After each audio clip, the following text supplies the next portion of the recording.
Shalom Bapak Ibu Saudara yang dikasihi Tuhan.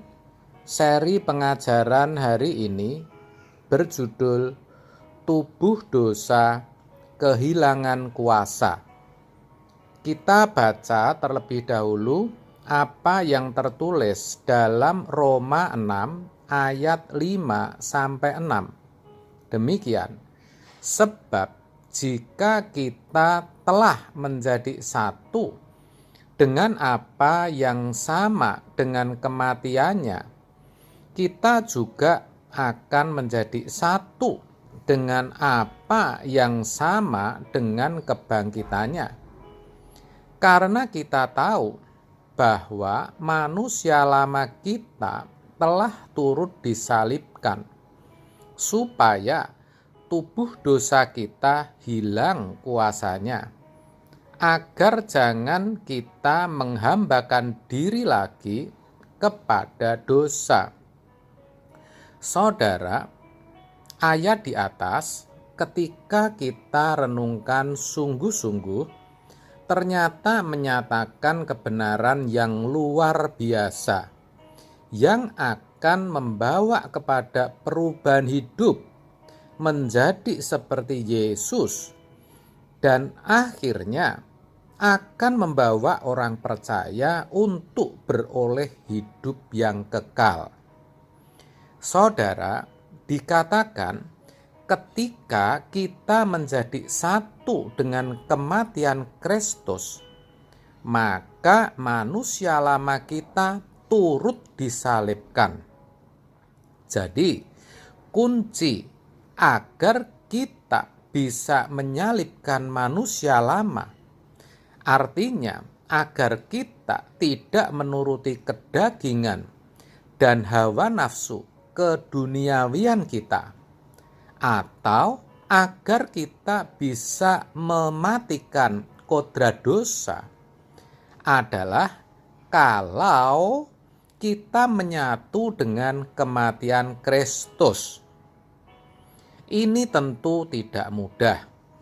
Namanya menyatu, apalagi menyatu dengan kematian. Menyatu dengan kesedihan atau kedukaan saja tidaklah mudah.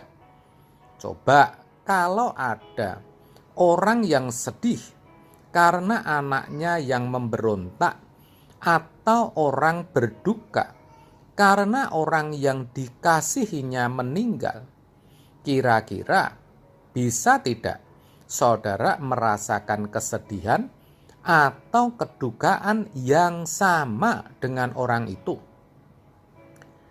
Kalau mau jujur, belum tentu bisa, bukan?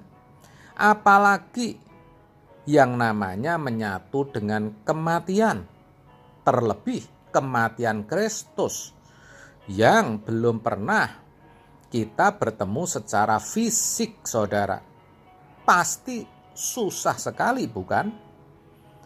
Tetapi harus bisa kalau kita mau manusia lama kita disalibkan.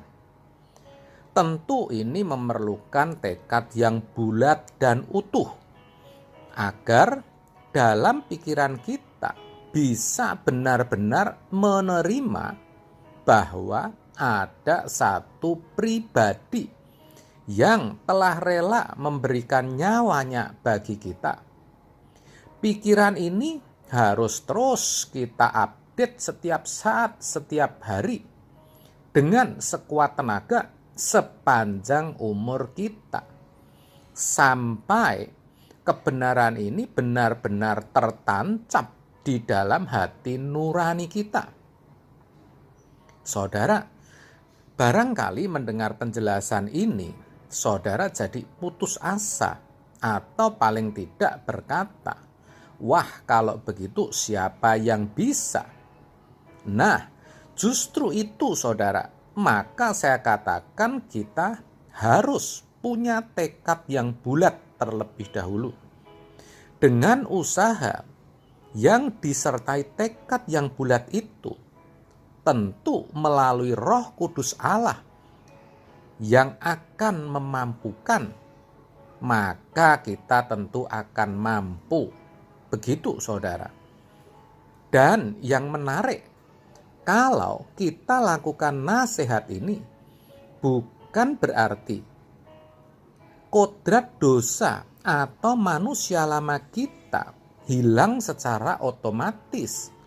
Bukan.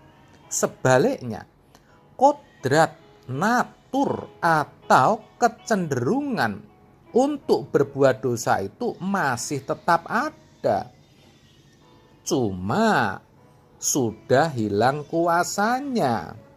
Itulah yang dimaksud dengan karena manusia lama kita telah turut disalibkan supaya tubuh dosa kita hilang kuasanya.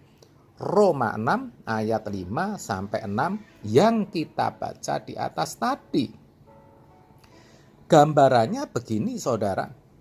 Seorang yang punya kebiasaan berkata-kata kotor atau yang sukanya sombong atau berzinah, keinginan untuk itu tidak otomatis hilang. Keinginan untuk berkata-kata kotor, menyombongkan diri, atau berzina itu masih tetap ada. Itulah yang dimaksud dengan tubuh dosa. Tetapi orang itu sudah tidak bisa lagi melakukan. Maunya sih ngomong kotor, tapi nggak bisa. Maunya sombong, tapi selalu gagal. Maunya berzina, tapi merasa jijik tidak bisa lagi. Itulah yang dimaksud kehilangan kuasanya. Tubuh dosanya masih, kedagingan masih. Tubuh, maksud saya Tuhan tidak akan menghilangkan keinginan atau nafsu kedagingan seseorang. Tetapi karena ia telah menyatu dengan kematian Kristus, manusia lamanya telah turut disalibkan sehingga ia tidak bisa berbuat dosa. Jadi benarlah yang ditulis dalam 1 Yohanes 3 ayat 6.